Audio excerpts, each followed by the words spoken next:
조갑제TV 시청자 여러분 안녕하십니까. 2025년 3월 21일 오후 6시입니다. 요사이 한국에서는 계엄 이후에 국내의 권력투쟁이 치열하게 벌어지고 있습니다. 그러다 보니까 세상 돌아가는 것에 대해서 관심이 줄었습니다. 안보 문제에도 외교 문제에도 심지어 자신의 생존의 기반인 경제 문제에 대해서도, 그러면서 서로가 서로를 의심을 하고 서로가 서로를 저주하는 이런 치열한 내전적, 정신적 내전적 상황이 벌어지고 있습니다. 적이 멀리 있는 게 아니라 바로 곁에 있어요. 가족 안에도 있고 동창회 안에도 있고 조직 안에도 있습니다. 그래서 이 내전적 구도라는 게 매우 피곤하고, 이게 유혈 사태로 가면은 적국과 싸울 때보다도 훨씬 더 많은 피살자나 다치는 사람이 생깁니다. 그리고 그 방식도 굉장히 잔인합니다. 가장 잔인한 전쟁은 내전입니다. 이 내전적 상황이 전개되고 있는데 왜 안보 문제에 대해서 국민들이 관심이 없느냐? 특히 안보를 제1가치로 삼는 이 보수 세력이 왜 안보에 대해서 관심이 없느냐? 여러분 이상하게 생각하시지 않습니까? 그 이유는 간단합니다. 주한미군 때문입니다. 주한미군 한미동맹 여기에 너무 의존해가지고 안보에 대해서는 무임승차, 그건 내가 챙길 것이 아니다. 그건 미국 대통령이 알아서 하겠지. 한국 안에서는 대통령 권한 대행이라든지 합참의 의장 이 정도 선에서 알아서 하고 있겠지. 그리고 여기에 요행수가 있습니다. 설마 김정은이가 핵미사일 발사 단추 누르겠느냐? 이런 이야기입니다. 근데 여러분, 김정은이가 핵미사일 발사 단추 누르는 확률하고 대한민국 대통령이 비상계엄령을 선포하는 확률이 어디가 높았을까요? 저는 비슷했다고 봅니다. 그런데 비상계엄령 선포라는 아주 확률이 낮은 일이 일어났어요. 그렇다면은 김정은이가 핵미사일 발사 단추 누르는 그런 일이 일어나지 않는다는 보장이 어디 있느냐 이겁니다. 그래서 오늘날의 이 상황을 윤석열 중심으로 한번 정리를 해야 되겠습니다. 윤석열 할 때는 반드시 그 앞에 내란 우두머리 혐의자 윤석열 이렇게 붙여야 됩니다. 윤석열 대통령이라고만 하면 안 됩니다. 내란 우두머리 혐의자 윤석열 대통령 이렇게 붙여야 됩니다. 그렇게 해야 국민들이 현실을 직시할 수가 있습니다.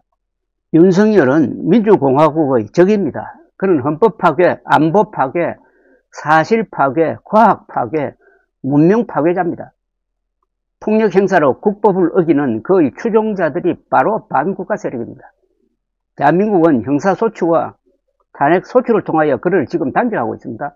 대한민국의 방어적 민주주의가 현존하고 명백한 위험에 대처하고 있는 것입니다. 윤석열 대통령은 현존하고 명백한 위협입니다. 그렇기 때문에 내란 우두머리 혐의자가 된 것입니다. 1. 망상에 사로잡혀 발작적으로 선포한 윤석열의 불법 계엄은 헌법을 총체적으로 위반하였습니다. 그는 불법적 군대 동원과 불법적 포고령으로 헌법 전문의 자유민주적 기본질서, 헌법 제5조 국군의 사명, 특히 정치적 중립성 의무, 헌법 제7조 공무원의 정치적 중립성 의무, 그리고 헌법 제10조 개인의 존엄과 자유, 헌법 제12조 신체의 자유, 헌법 제15조 직업선택의 자유, 전공의 처단 운운, 그리고 헌법 제21조 언론의 자유를 침해하였습니다. 이 윤석열은 특히 헌법 제66조가 명령하는 대통령의 의무 중에서 국가의 계속성과 헌법 수호 책무를 위반하고 헌법 제69조 대통령 취임 선서 중 헌법 준수 및 국가보위 약속을 위반하였습니다. 3. 그는 불법적 군동원과 포고령으로 대한민국 헌법 제77조를 전면적으로 위반하였습니다. 전시, 사변 및 이에 준하는 국가 비상사태가 아님에도 야당을 겁박하고 공정했던 선거를 부정할 목적으로 선거 결과를 조작하기 위하여 국군을 풀어 건국 이후 처음으로 국회와 중앙선관위를 점거하였습니다. 4. 그는 자신의 불법적 행위를 처벌하기 위한 국가의 정당한 법 집행을 방해하였습니다. 체포영장 집행을 막기 위하여 경호처 병력을 동원하였습니다. 5. 그의 추종자들은 재판과 선거에 불복하기 위하여 헌법재판소와 선거관리위원회를 협박하고 있으며 이미 법원 폭동을 일으켰습니다. 석방된 윤석열은 추종자들에 대하여 헌재 선고에 승복할 것을 호소하지도 않고 있습니다. 특히 윤석열 대통령의 직속 부하로서 비상계엄 실행의 책임자였던 김용현 전 국방장관은 옥중에서도 공화국에 대한 협박을 멈추지 않고 있습니다. 민주당이 중국 북한과 짜고 부정선거를 저질렀다면서 이들을 국민의 이름으로 처단하자고 민중혁명을 부추깁니다. 반성의 기미가 전혀 없습니다. 6. 윤석열은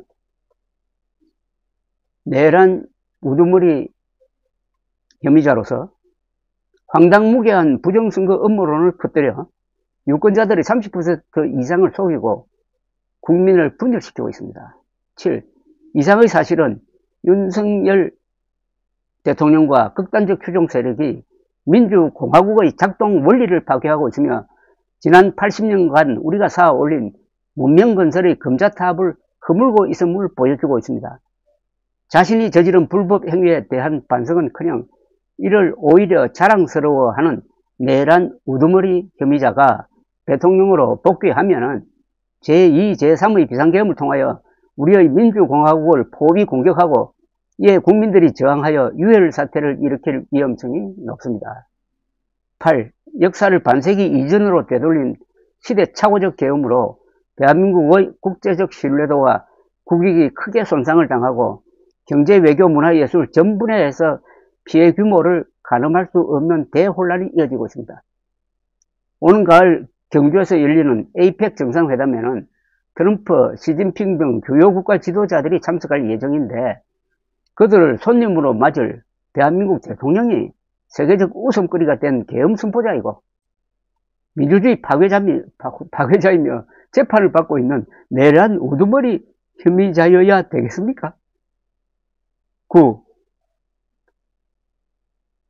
비상계엄 선포의 진짜 이유는 그가 말한 반국가 세력 척결 또는 부정선거 증거 확보가 아니고 김건희 여사 보호라는 주장이 사실이라면 윤석열은 한 여인을 지키기 위하여 대한민국에 불을 지르고 불 끄려는 사람들을 방해하고 있다는 이야기가 됩니다. 10. 헌법재판소는 전원일치로 윤석열을 파면해가지고 헌법제 4조의 평화적 자유통일을 향하여 나아가는 길에 놓여있는 장애물을 치우고 열려있는 지옥문을 닫아 공화국을 지켜야 할 것입니다.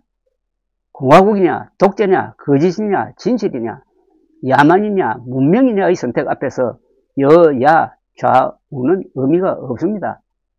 8명의 헌법재판관 양심에 8천만 한국인의 희망이 걸려 있습니다. 감사합니다.